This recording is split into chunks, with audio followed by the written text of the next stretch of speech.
It's time for the main event. It's the Shoe Shine. ¿Qué onda, vatos locos?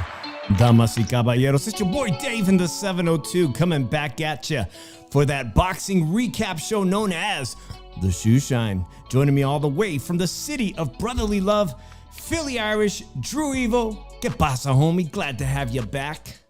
What's up, Dave? Drew, I'm checking out that new ball cap, and I have no idea. What team is that? It's the New Orleans Pelicans, NBA team. Nice. Well, shout out to everybody just joining us in the chat. JC, I see you from Ringside. Reporter SB, good to have you back on the chat. I know that there's so many things you guys could be watching, and I appreciate all those people that come here to talk some boxing because we had a little bit of a slow couple weeks, Drew, but finally we got some stuff going. We had the former StubHub, Carson City, California, put on a show featuring prospect, maybe now contender. We'll get to that one right there. And of course, we had the great Inoue, pound for pound champion from Japan, fighting on Monday. I don't understand the Japanese on that, Drew. Did you wake up at 5 in the morning? Because when I set my alarm, I'm like, oh shit, it's over. The fight's over. I did see it. I want to get to that. And of course, so much news to get through, Drew. And Canelo Alvarez, Mexican Independence Fight Week is upon us. And man, do I got some gossip on that UFC card that Dana White is putting up, Drew. And I'll tell you right now, the numbers don't look good for Dana White. And Turki Al-Sheikh, who apparently fronted him $20 million just to get the ball rolling on this, Drew. It looks like it might have been a big miscalculation. That all remains to be seen next week. We'll see what they actually do. Big fight week, Drew. Plan to be out there on the street. So if you guys are not subscribed, go ahead. It's free. Subscribe. Make sure you hit that bell notification because I will be hitting the streets next week. Good to see you, Ryan. Good to see you. Let's get this show cracking. Let's promote it on social media. Drew, top of the big story. Obviously, I put this thumbnail up. That's not the big story. That's not the lead-in story. I'm not going to bury the lead. Let's talk about Inoue because he made easy work of this guy from Australia. Doheny, I believe is his name, Drew. And I saw the 7th round stoppage. The 6th round looked like, man, the guy had just started to get broken down. And obviously, you know, he was taking flush shots, Drew. And then something like, I don't know if it looked like a liver shot. It looked really mysterious. But I'm reading today that he busted the dude's sciatic nerve. I happen to have sciatica. That shit is painful. I guess he hit him so damn hard on the sciatic nerve, he couldn't even walk, man. Did you see how he was escorted out of there? Like, claiming a back injury was the reason why he stopped fighting. So, I don't know. I didn't care too much for the fight. I didn't wake up early. I woke up my normal time to go to work and everything, so. Well, I take it you didn't think that Doheny had a real chance. He was definitely not even favored to be in the mix. I was surprised he was moving around so well, avoiding most of the big, heavy damage. Even though he seemed to have a little bit of a size advantage, I thought he was moving pretty well, avoiding most of the damage. But, Inoue's pressure got to him in the 6th round, really started to bust him up. Like we said, that back injury was something else. Popped him so hard on the sciatic nerve, the guy had to be basically held up and walked out the ring. Interesting enough, man, Ismael Barrosos, the Venezuelan 40-year-old plus 140-pound contender. Remember him, guys? I saw him in January. The guy, not one of the nicest boxers I've met all year in Las Vegas. Saw him there at the, a Golden Boy card in January. And as a matter of fact, Rolando Romero, who will be fighting, he was there too, just feet away. I remember I kept asking, trying to get an answer from Raleigh on tape if he was going to let the guy get his rematch. And Raleigh, of course, completely ignored the question. But anyways, Ismael Barrosos, who, people still think could be a legit contender at 140 pounds. I saw his fight just today. I didn't realize he was on that same card, Drew. He got busted up hard by I guess the fighter, Japanese fighters, he's mixed. This Japanese and black fighter busted him up, dropping him twice, and he did not come out for the next round. So is 40-year-old plus Ismael Barrosos headed on his way out? At this point, he might just be a gatekeeper who, has a name, a little bit of a name.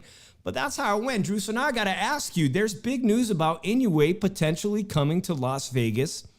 No news about him moving up to featherweight, but great news if you're a fan of Nakatani from 118 division, Drew. It looks like these two are going to fight Bob Arum, did you hear the news? Says Inoue's coming back to Las Vegas. About time.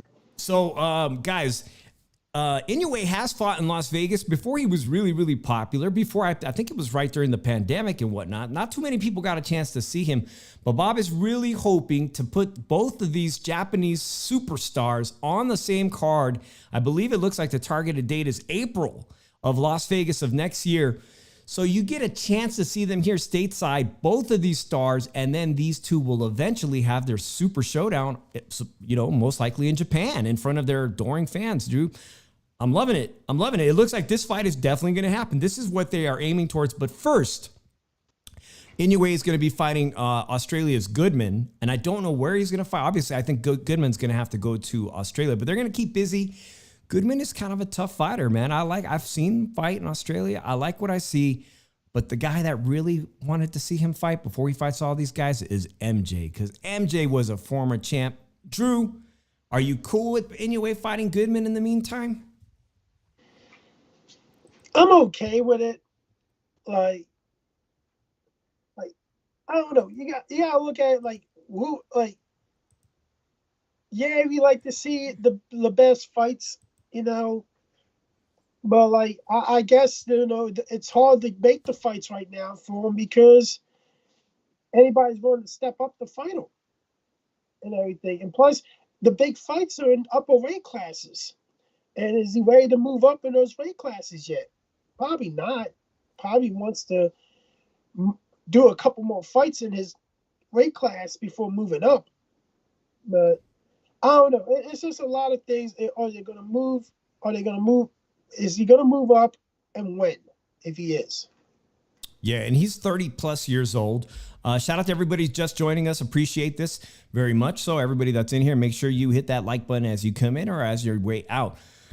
Drew, there are some really good quality opponents still left at 122 for him, but he's undisputed. Like I said, Goodman is a good, solid, stay busy fight. Could pose some challenges to him. He's a very strong fighter. But MJ is the former champion who's coming off. He kind of lost his title in a strange fight. And I think that is the toughest fight at 122. Aside from potentially, Nakatani moving up next year. The question is, how long is it going to be before Inoue moves up to 126? And your prediction is what? Maybe never? What's your prediction? I don't know. I think he does eventually when the fights don't come in anymore at 122. I think that him fighting MJ is a fight that people will want to see. I think he beats MJ easily and everything. I think he stops him. But we also got to look at potentially him moving up to 122. Like the fight, the big fight will be him versus Nakatani. Right. And that's the big fight. And that's to be a super fight in Japan, which, like you said, the fight's going to take place in Japan. It's going to make a hell of a lot of money. So, a hell of a lot of money. In fact, it's so much money that, he's kind of, Inoue has alluded that he doesn't really need to come to the U.S. He's kind of doing Top Rank a favor. Tony Boswell says, I want the MJ fight too, because I'm with you, Tony. I think that's probably the best test for him at 122, or the best defense of all his titles. The guy is a former title holder. But again, Nakatani, a lot of people going into that fight, when that super fight does happen, are going to favor potentially the taller, leaner, potentially stronger Nakatani. Shout out to you, Sontel Media. Shout out to Boxing After Dark just joining us. Good to see everybody in here. Drew, we talked about it just a couple weeks ago. We've been having these Shoe Shine episodes kind of intermittently, but let's talk about Philadelphia's Boots Ennis, because, man, has he gotten screwed over recently. We talked about Brian Norman Jr. He was elevated to full champion status because, unless you've been living under a rock, and many people know who Terrence Bud Crawford is, even the casual fans, but Terrence Bud Crawford relinquished all his titles. There's big news coming from Eddie Hearn. Very shocking news. I'm shocked to hear it. But at the end of the day, the one that's getting really screwed over is Philadelphia's fighter, Boots Ennis. Norman Jr., y'all heard his manager, Jolene Mazzoni. Shout out to her. I follow her on Twitter and respect her very much as a manager and former promoter. They originally went from 1 million to 1.5. to $1.7 million being offered by Matchroom for a title fight. And remind you that Brian Norman Jr. only made a little bit over $100,000 in the Santillon fight in San Diego.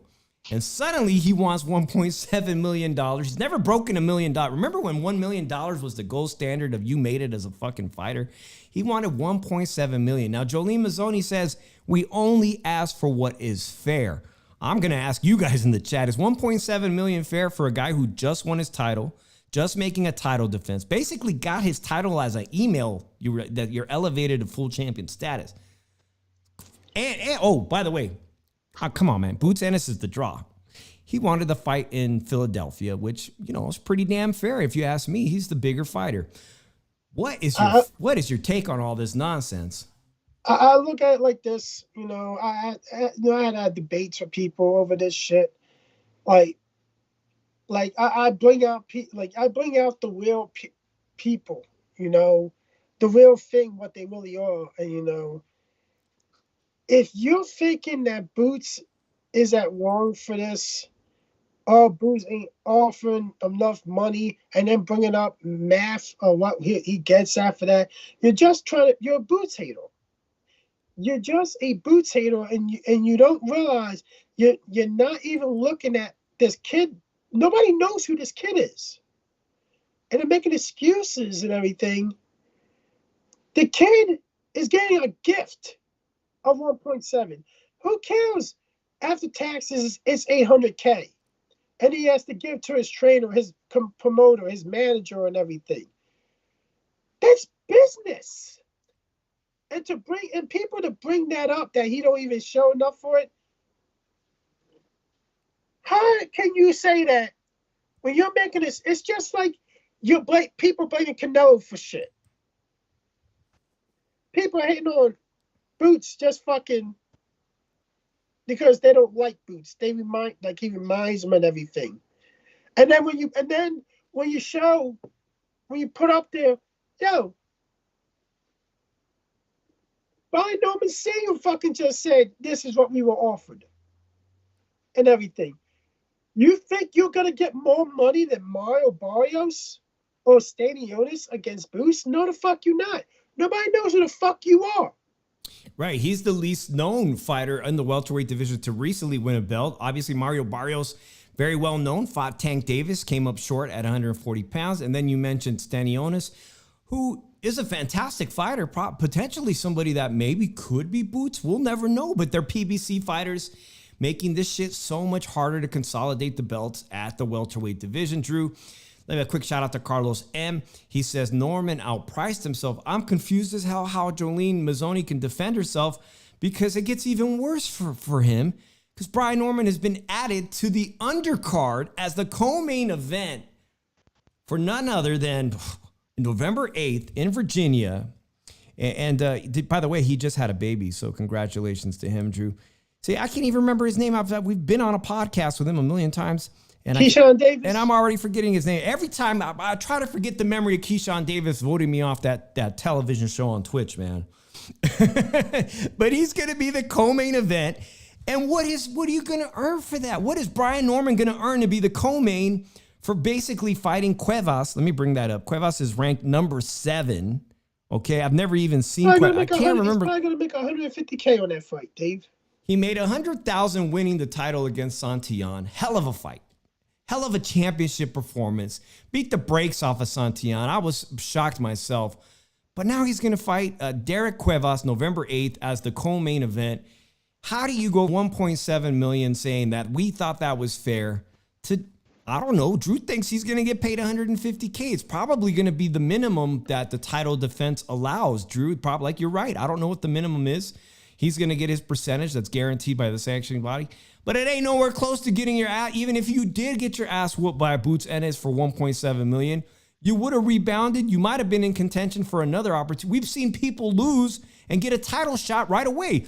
Tim Tszyu, Tim Tszyu was just on D-Style. His manager was on D-Style's show today, and he's getting a title opportunity after losing his title. So I don't know what the hell was going on with this. I just don't get it. Shaking my head on this one.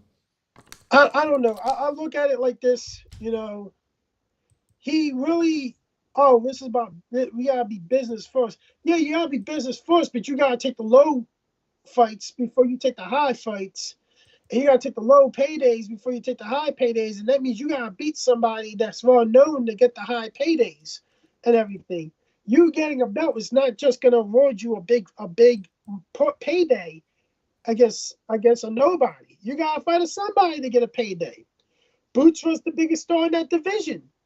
And now, since you got too greedy, you price yourself out. They had a post bid.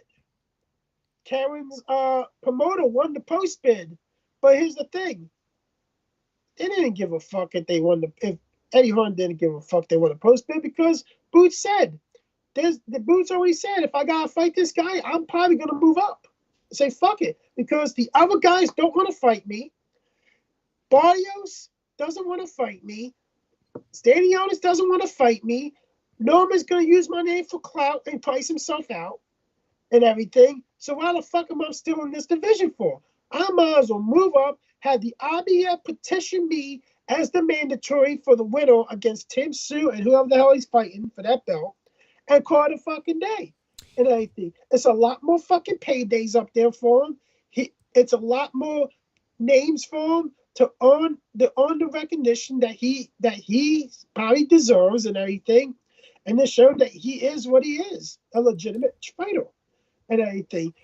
And like, if we look at it like this right now, there's a lot of hate for this dude over this fucking Brian Norman thing. Why? Why do you hate the dude? Why you hate on the dude so much? The dude that wants the payday got offered what he was gonna get offered. Now I bet you this was a different situation and everything. They're fucking wouldn't mind this situation. Brian Norman ducked the fight. Just like Stanionis ducked it, so just like Barrios ducked it. Yeah, Stanionis was offered a pretty decent offer from what I've been hearing from sources. Anyways, why isn't PBC having Stanionis fight their other in-house champion in Barrios? Barrios is rumored to be negotiating a deal with Manny Pacquiao, who just literally got his ass whooped by a kickboxing Japanese star. And even Mario Barrios is ducking the fade because he should be trying to unify with an in-house PBC fighter in Stanionis. Paulie Malignaggi said, this is the era. Today he was saying this is the era of unification in the 4-weight division. We're seeing all these unifications. These guys don't want to unify. They don't want to fight each other. The welterweight division is a fucking sham right now. They had the opportunity to unify these two belts at PBC and then fight the winner of Norman versus Boots for an undisputed welterweight champion. They're forcing the most talented guy, in my opinion, in the division out. They're basically forcing him out. And Eddie Hearn's got to know something, Drew, because the big news today with Terrence Crawford is that he's talked to Terrence Crawford, and Crawford has said, I'm done. If you don't give me the Canelo Alvarez fight, I'm done. Which I don't understand, because I would think that he wants to become undisputed at 154 and do something that no male boxer has ever done. He's not interested in it. That means Tim Tszyu, who's going to be fighting in October, right? I got this. Tim Tszyu is definitely going to be fighting October 19th for a shot at this IBF belt versus Murtazaliev, a hell of a good fighter. I just don't agree with the location of this fight. Whoever wins this fight, Drew, might get ordered by the IBF if Eddie Hearn can play his cards right. Now, we know that Turki Al-Sheikh was just here in Vegas. He was kind of pissed off at Tim Tszyu for doing his own thing, kind of going his own way. But look, Tim Tszyu's getting a title fight. He beats this guy. He's back as a world champion at 154. And Drew, it's sad to say, but man, I don't think your boy Boots Ennis is going to hang out at 147 anymore. You're right about that. And most of you guys here probably agree. Carlos M says, hey, 154 is where all the money is at right now. Anyways, Boots moving up to 154, Drew, because he did not win the purse bid. Eddie Hearn did not win his own purse bid for that mandatory rematch. Yeah, I think they did that on purpose. I think they had the decision that they're going to move up. Like, why fight? Why stay at that division if you're not fighting a champion and everything? Now, so yeah, Virgil Ortiz, I seen him fight January. He fought a nobody to get into 154. He came in at 156, fought another nobody. But this would be completely different, because this would mean that Boots unlike even Virgil Ortiz, would be stepping right into 154 against a former world champion, potentially a new champion if Tim Tszyu wins this. It's going to be a hell of a fucking showdown. 147 coming up to 154 with no break-in period, with no getting used to the weight class. If Terrence Crawford doesn't choose to stay at 154, man, big things. Big things. I look at it, man. It's not just these divisions, it's boxing in general. Boxing, I think we're looking for the dark age of boxing. Like, even though Turkey is, like, I'm liking what he's doing. Everything, that Crawford card that he overpriced by a big deal and everything, and then he sees what went wrong, what he did wrong, and decided to, hey, from now on, all my Riyadh season cards are going to be $20 and everything. For my Riyadh season pay-per-views. But the Bivol versus Benavidez is going to be $15. You know what? That's a guy that realizes the error of his ways. And tell you the truth, I think you will be getting more buys for $20 or $15.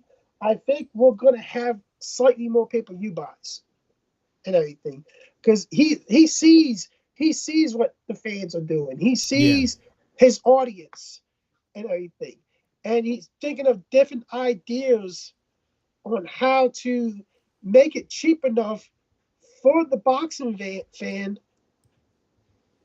to buy the pay-per-view and not be close to being broke and everything. So, you know what? I probably will be buying this Benavidez Bivol pay-per-view for $20.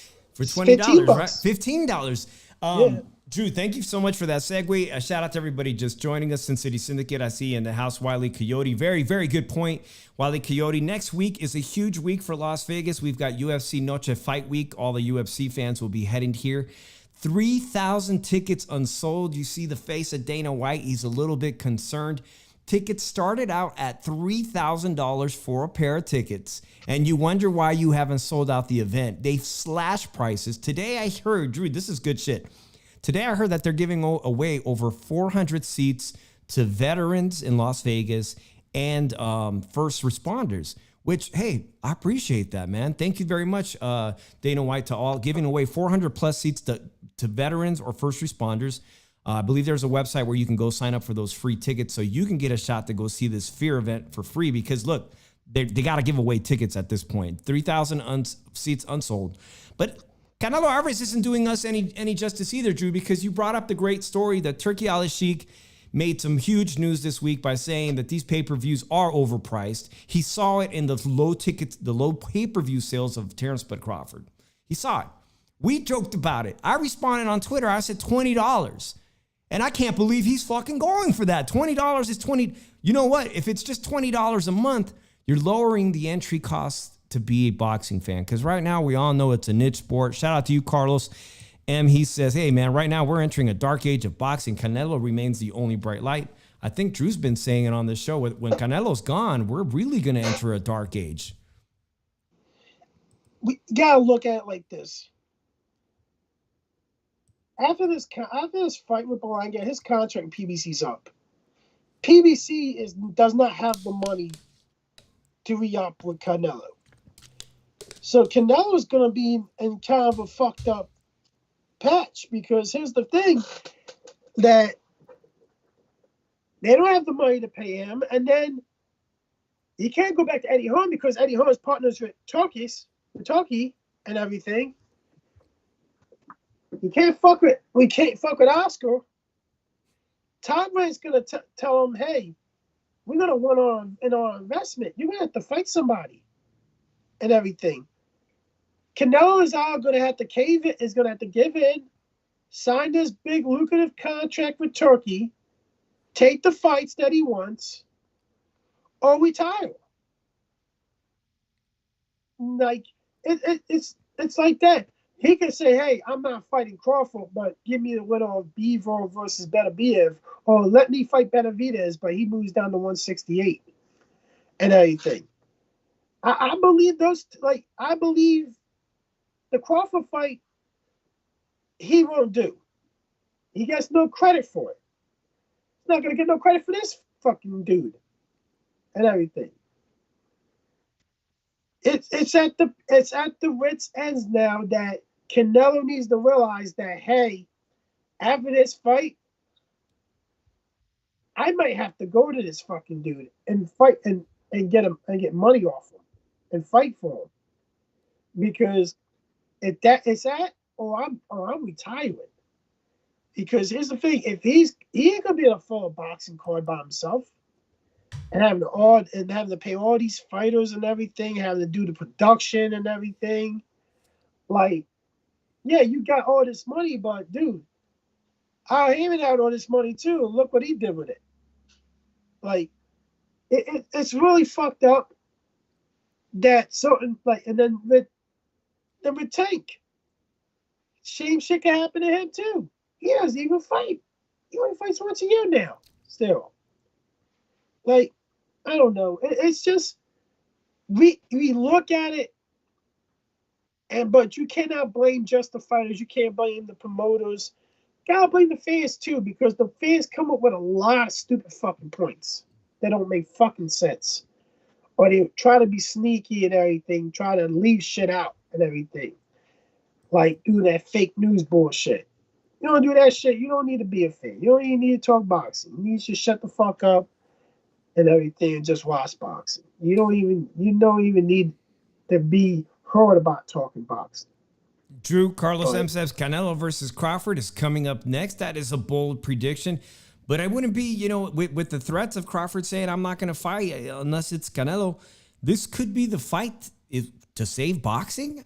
I don't know. Maybe it will. Maybe it will be the Cinco de Mayo fight to save the sport of boxing. But it can't save the sport of boxing if we don't see a future star. And these are two aged out stars. Nah. You have to have somebody in the wings that's got the charisma, the looks, the star attraction. And it ain't going to be, I hate to say it, all those people who support Ryan Garcia, it ain't going to be Ryan Garcia. He ain't taking over the sport. I'm gonna say this right now, Dave. If this fight happens, this is the fight that kills boxing.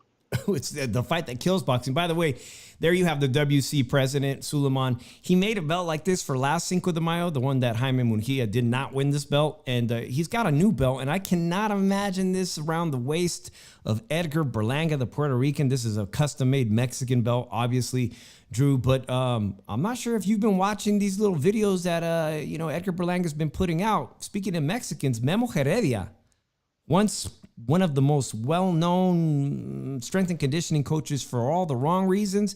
He's got Edgar Berlanga looking fast, man. And I have to attest that the best condition I've ever seen David Benavidez in was when he was being trained and worked out by Memo Heredia. Will it be enough? Hell no. Come on, man. He'll never catch up to Canelo's skill set at this point. Nah, it's what's for thinking. This fight, it probably did it. It's going to do good live gate, but it's not going to do good pay-per-view numbers. Yeah. Especially at $90. Come on now. Wow. $89.99. That's fucking crazy. I mean, when you just got the guy, Riyadh Seasons, Turkey Al-Sheikh saying, I'm going to drop the prices to $20, even $15, and Canelo's packaging the same old, Mexican Independence Day, Cinco de Mayo, $90 package. The fight really... Man, I don't want to disrespect Berlanga, but really he's nowhere in the same caliber of opponent that, it ain't an $89.99 fight. On the contrary, you got the UFC fight, and people were telling me that they ain't even going to buy that UFC fight because they aren't interested. The top of the card isn't Mexican. There's no Mexican top of the card on that. So it could be a hot mess next week in Vegas. It might not be. Speaking of hot messes, Drew, in Vegas, a couple months ago, or it feels like it was really recent, this summer, it was hot as shit. I went over to the Palms to see the Janibek fight, right? Janibek misses weight. He didn't even miss weight. He went to the hospital on Wednesday night. Before Thursday, they were and he said, you know what? I'm dehydrated. I'm sick as shit. I don't know what's going on. So he never even got on the scale, which allowed him to keep his 160 title.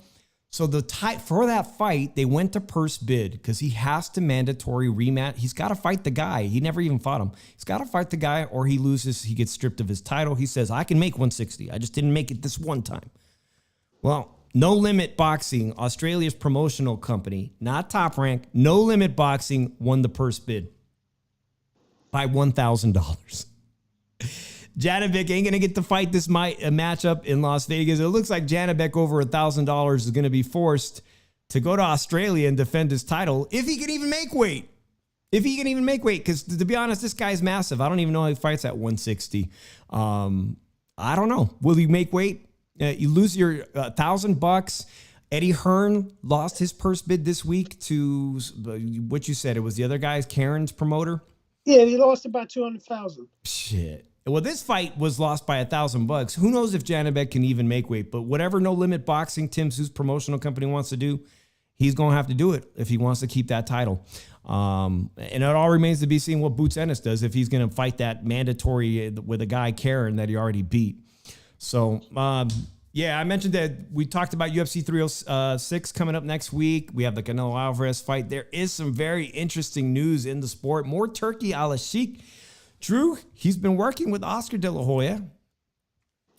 Him and Oscar, he says, I just hung up on the phone with my friend Oscar De La Hoya. We had a long talk. Therefore, I decided the card of Latinos night in Riyadh season with our partner Golden Boy will be free on TV networks and platforms all around the world. Any network or platform or cable TV interested in this event, kindly connect with us in Riyadh season, especially Mexico and South America. Free. But did you see who they think are going to be on? It's basically a Golden Boy card that they're going to promote as Boxing Noche de Latinos, their counterpart to UFC 306, promoted by Golden Boy, and it's going to be free. Free. I like the sound of that. What do you guys think about that? Even though the card, I don't even have it, but it looks like they're going to have Zurdo Ramirez at the top of the card and whatnot. Free. I like that. What else is going on in the news? This is the other big thing, Drew, and I don't think this is possible. We talked a lot about Turki Al-Sheikh trying to make a boxing league. Eddie Hearn says, we're in those conversations with him, with his excellency. We're all for it. They want to do a lightweight league. Some of you guys here, I just saw a great comment that Gervonta Davis versus Inoue would be a super fight. After seeing what Inoue weighs on fight night and really looking at what Gervonta Tank Davis weighs on his fight nights, starting to think it might be possible at a catch weight. But how do you get these people who don't even want to fight each other, Drew, to agree to be in a league? Gervonta Davis, Vasily Lomachenko, Shakur, William Zepeda, Keyshawn Davis. That's 5 top fighters right there. Will they go along with something like this? I don't know. I think they're going to stick with the 5-on-5 for right now. I like it. I still like the 5-on-5 concept. The idea of a lightweight league, man, I don't know if football season's upon us, Drew. I know you follow your Philly Eagles politics, but the 49ers had a hell of a past couple of weeks just putting together their salary cap, retaining people. They've had athletes get shot. They've had people hold out to you held out to the very last minute. You had, everybody on that team is holding out for more money. And I just feel like it ain't no different in the sport of boxing. You're not going to get Gervonta Tank Davis to agree to be in a league for less than whatever he wants, $50 million. Who knows what he wants? He's going to want 50, 75 million. He's looking at those football players going, shit, give me that money. Shout out to UAE Sportsbook. 49ers are what? Dunzo. Football season starts tomorrow, Drew. Who's playing tomorrow on Thursday night? Because we're going to come back with Tailgate Talk next week. Drew and I just talked about it. We're going to be doing our football picks every week. Come back with that. We are looking for guest hosts. If you guys want to be on that, hit me up on my Instagram at shoeshine_boxing. Yeah, football starts tomorrow, Drew. Sunday, we got Sunday, and of course the 49ers play Monday Night Football, so we'll have to see when we schedule the next Shoeshine. Could be after that show. Thoughts on everything going on sport, Drew? Nah, not off the top of my head. Man, it's been great having you guys. This has been a really short show today. Ryan, appreciate you for can't wait for the Packers-Eagles game in Brazil. We were just talking about that game, Drew. When's that? Friday night, right? Yep. Yeah. The SS Spider says, time for some sleep now, Drew. This is going to be Eagles money line on that, UAE Sportsbook says. So we are excited to be bringing back Tailgate Talk. I want to thank everybody that joined us, everybody that's in here, 34 likes. Maybe we can get another like and make it 35. if you have not been keeping up on my new vlogging venture, if you like to come to Vegas a lot, guys, I've posted up 2 new reviews. I'm doing the best that I can to give you guys some cinematography, you know, some of my skill set. Check those videos out. They're up on my page now, on the Shoe Shine Boxing page. Just did one released yesterday. And I got another one coming out for next week. That's probably going to be my best one yet for Mexican Independence Day. Check those out. Drop me a comment. Let me know you guys enjoy it. Otherwise, why even do them? All right, Drew. I'm excited about the Eagles. Make sure everybody tunes in. Make sure you check the community posts, and we'll see when we're going to do tailgate talk, our football picks, and come back with the Shoe Shine next week. Lots of content next week. I'll be at the Grand Arrivals on Tuesday at the MGM Grand. I should be there Wednesday for the public workouts, and we'll take it from there. Dave in the 702, Philly Irish, we're out. Peace.